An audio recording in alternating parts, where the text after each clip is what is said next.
Smart 24, driving business.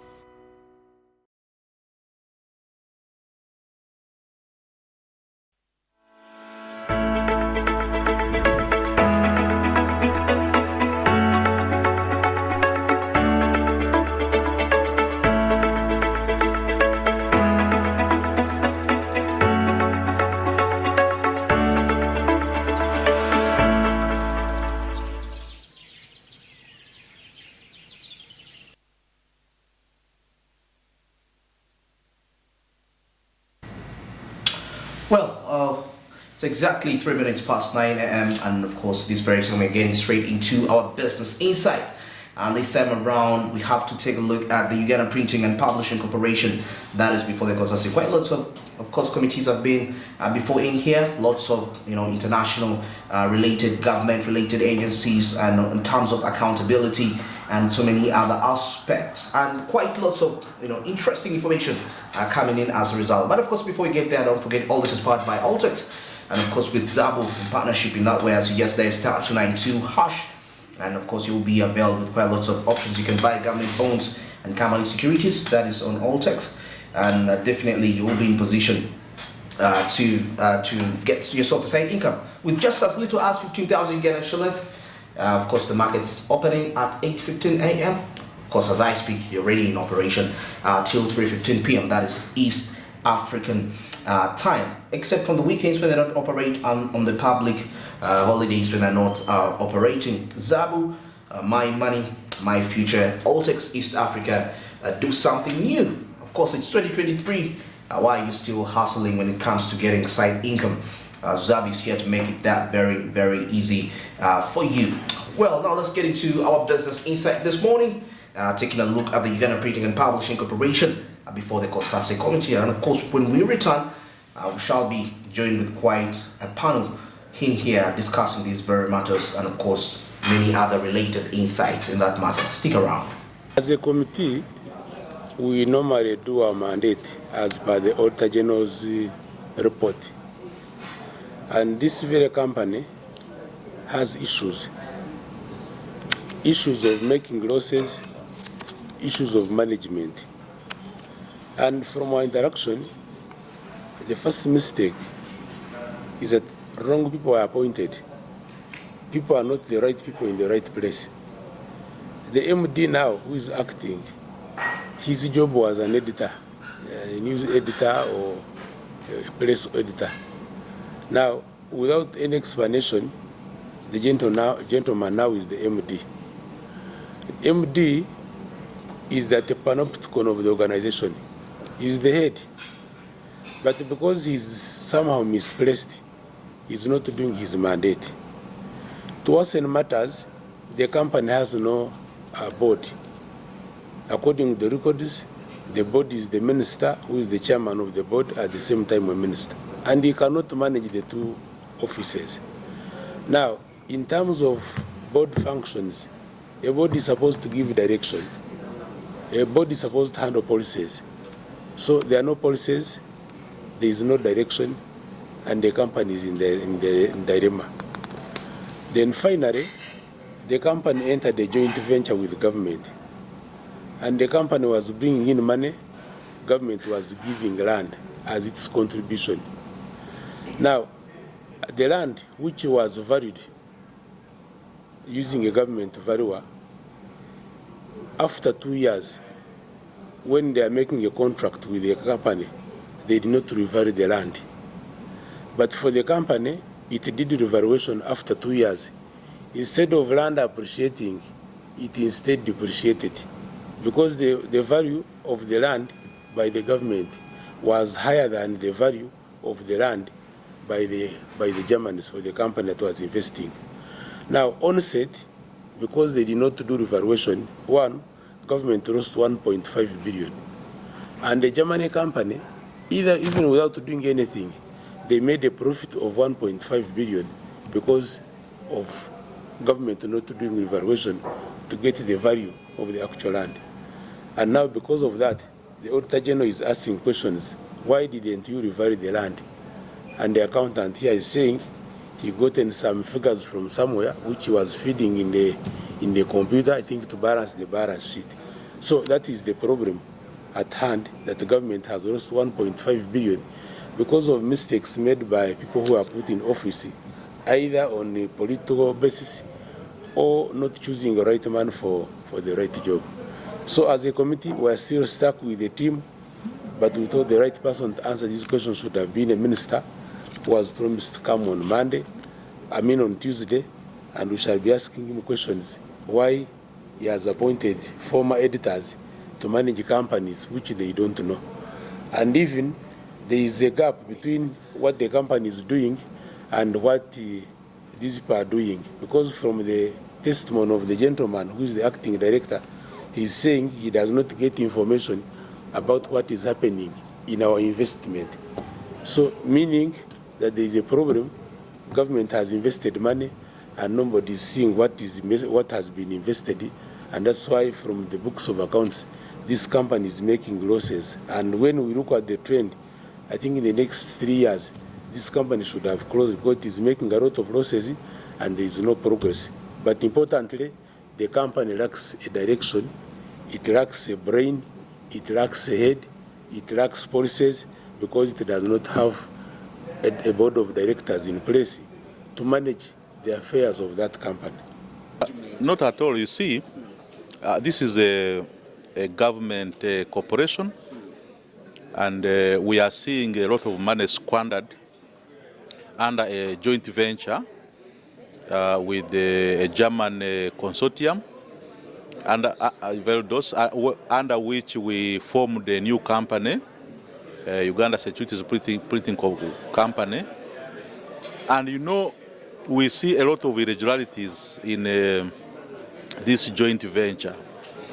So I expected the top management, led by the acting managing director, to really off-head have details about this joint venture.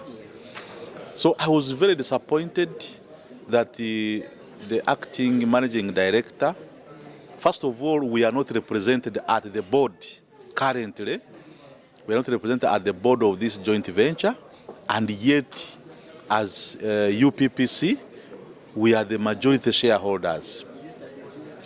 My disappointment was that even the managing director doesn't know the term of office of the board of this joint venture.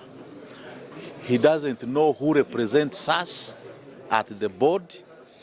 That means decisions are being taken, resources are being used without the knowledge of the majority shareholder, which is the UPPC, Uganda Printing and Publishing Corporation.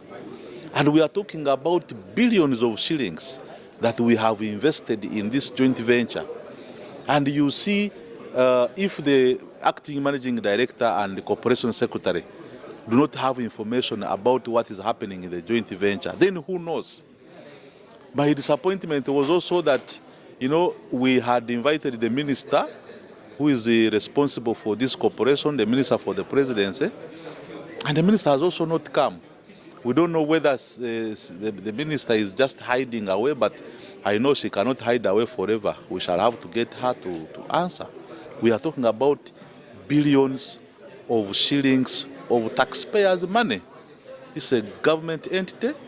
Those are public funds, and it's a lot of money. We must hold people responsible for mismanagement of our resources. But my disappointment was that people holding the offices cannot respond. Either they are failing to respond, or they don't know, or they are not in charge. We don't know exactly. That was my disappointment. For Uganda Printing and Publishing Corporation, we have identified numerous errors. One, there is no substantive board. Most people are appearing in acting capacity, and there is no board. Apparently, the minister is everything in Uganda Printing and Publishing Corporation. She even executes signatures on financial transactions, which is contrary to known laws and procedures in our country. And we are also still wondering why she has failed to date to take up procedures of constituting a new board. All these are questionable. But as well, we have someone her and or him, whoever would appear as a minister. We have someone them as a committee, and they are failing to appear before COSASE, but we shall insist that they appear because we have that mandate within the law. Equally to say, most people appearing here, for example, the corporation secretary and the acting MD appears to be vague. They fail to answer even substantive inquiries, whereas the law provides that the corporation secretary is the custodian of the seal and all financial and all transactions of the corporation. When we inquired from the accounting officer, for example, over disposal of a property, a piece of land and buildings, which was disposed of under the new arrangement of joint venture at a lower price than the price valued by the government valuer, but equally without doing a new valuation to ascertain what is the current and realistic value of such a property. Where the auditor general cited that even with the old value, they cause the financial loss to government. We continue to question ourselves what happened. Of course, the accounting officer was narrating that it's not him alone. He just got figures from somewhere. So you can see the kind of operation, the operation criteria within Uganda Printing and Publishing Corporation. Someone just comes with the figure and say, you put that figure. And we are wondering now, a transaction, how can a transaction be like that? That someone just assert that you put these figures, the accountant also put in the system, that person must be strong. So we are going to examine who is that strong person behind nowhere, who ordered the accountant to insert such erroneous figures and questionable figures that led to a financial loss. Equally to say, most of the personnel and all the evidence we have surrounding the corporation appears to point at mismanagement. Most of the officers, some were interdicted, and we are still questioning the circumstances of lifting their interdiction, because the previous minister, according to their files, the employment files, interdicted a number of them, including the production manager, I think the printing manager, and the circumstances of lifting their interdiction is still questionable, because there is no substantive report from police or CID as regards their omissions or commissions, and there is no any proof that actually they have been declared now free. The investigations continue, but the suspension has been lifted, and they have been pressed back to the same positions where they erred, and consequently an interdiction was caused. So we are trying to analyze who is in charge of Uganda Printing and Publishing Corporation, who is benefiting out of all these irregularities and errors, why are we continuing to incur a lot of these losses, and as COSASE we are stuck on our guns. We are going to investigate thoroughly and ensure we have value for money, we get clear accountability, and we get to know and put to book all those who are responsible for causing financial loss, as cited in the Auditor General's report. The members of parliament disappointed by the operations that is within the corporation, and about 1.5 billion Ugandan shillings lost without evaluation. And that is something very key and very important. And also at the same time, you see that there is mismanagement of resources, and of course within the Uganda Printing and Publishing Corporation. And of course some of the other concerns is that the managing director has no information regarding the corporation. Now that is something very sad at the same time, and the corporation has no board to guide it. Now, two aspects: no board to guide it, but also the acting managing director doesn't know anything regarding the company, and that is something very devastating, and it shows an aspect of absolute irresponsibility, I would say that. Joram, I mean, this is very sad. You know, you've had the members of parliament speaking all this, that even the ministry, the minister in charge of this corporation, when they called for this meeting, he didn't show up. You know, in the office of the presidency. That is very sad. It's like people just do what they want to do. You know, I mean, it's sad. And well, of course, the COSASE was interrogating the gaps raised in the audit report, arising from the execution of one contract establishing a joint venture. So, by the look of things here, is that the legislators on the committee were left frustrated, as you've definitely seen most of them giving out their own opinions on the same matter. Exactly. They were left frustrated when the management of the Uganda Printing and Publishing Corporation failed to address the interrogations into a joint venture with a German company. So there's a German company which is Veridos GmbH, there is an intention where the Uganda Printing Corporation, Uganda Printing and Publishing Corporation wants to have a joint venture with this German company, and of course they failed to address the reasons behind this. So not only that though, by the look of things here is that the chairperson apparently asked the leadership of the corporation to explain how they intended, they entered into this joint venture with with Veridos. And of course, the person who appeared before the committee, that is Ewan Oluka, responded that they did not have details showing how the venture was constituted. So again, when you look at the Uganda Printing Publishing and Publishing Corporation, before the committee, and you want to realize that the board behind the corporation comes in with such explanations that they don't know how they got into this, how the venture got constituted. But exactly, when figures are showing, or there are statements or contracts that are clearly showing that there is a venture that was signed, and of course this again brings about lots of questions, because furthermore is it's 1.5 billion shillings here, which has been lost without evaluation. And of course, these are resources where the COSAS is actually asking, now where is the 1.5 billion? What was it used for? What was it used for?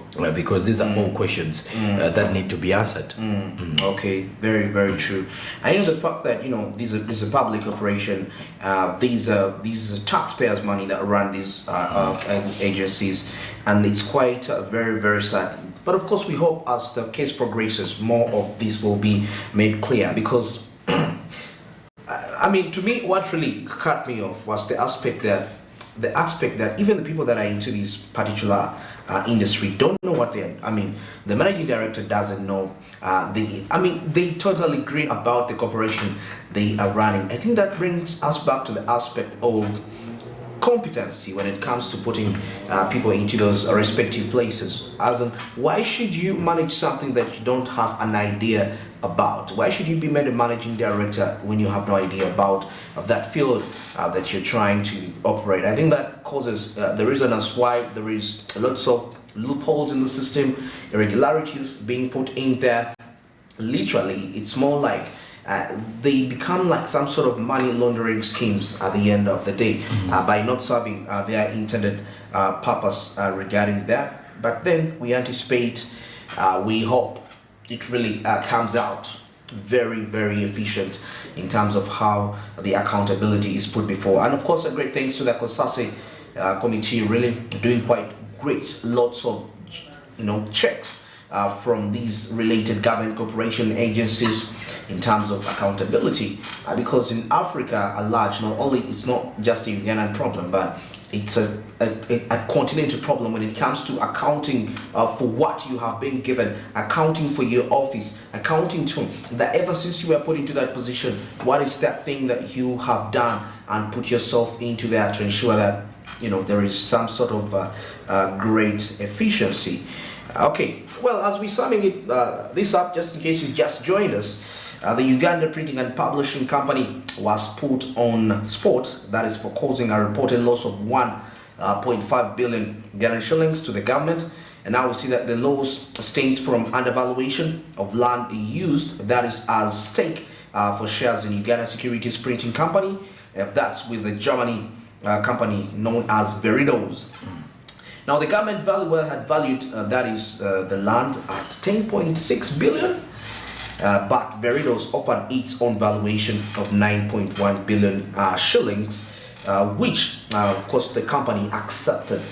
Jeremy, you see now this contradiction, the government valuation differing from, you know, the Germany company which was behind this. I mean, that also causes that sorts of confusion, where we see this 1.5 billion shillings. I mean, it's mysteriously disappeared, just like how we don't know whether what they're saying is the actual truth regarding that. So we want to see how where this case really ends up in. Now, still further in here, we see that the revelations were made during an interface with Parliament's Committee on Commissions, that is statutory authorities on state enterprises, chaired by Nakawa West MP John Sonyoni. That's the COSASE, of course, which is puts down all these different organizations to ensure that there is efficiency regarding this matter. Well, exactly 21 minutes past 9 a.m. and of course we're going to get into a short commercial break, and when I return I'll be with Joram Steele as we shall be discussing, of course, what's happening around the current affairs, and definitely we also want to understand what do you really think. You can join us on our Twitter discussions regarding these very matters. and, you know, keep on commenting. What do you really think about whatever is happening around the country, Uganda, and most cases, how you feel it's impacting on your well-being as an individual and also your business perspective. But of course, all this is powered by Zabu, of course, which just made your trading experience much more easy. Star 292 hash. Definitely you'll be in position to buy government bonds and securities on Altex. And of course, the markets which are already open at 8:15 a.m. and they close at exactly 3:15 p.m. East African time. That is Monday to Friday, except on the weekends when they don't operate, and also the public holidays when the markets don't operate. 15,000 Ugandan shillings, get yourself a government bond, and of course life will be made much more easy and very efficient. And another amazing aspect, if you're tired of trading, you're not interested, you feel like you need your money back, you can sell your shares instantly, still through that same code, start 92 hash, as options will be available to you. You'll get back your money instantly. Zabu, my money, my future, Altex, East Africa, do something new. Well, at this very time now, let's get into a break, and of course we shall be returning with more discussions. Stick around.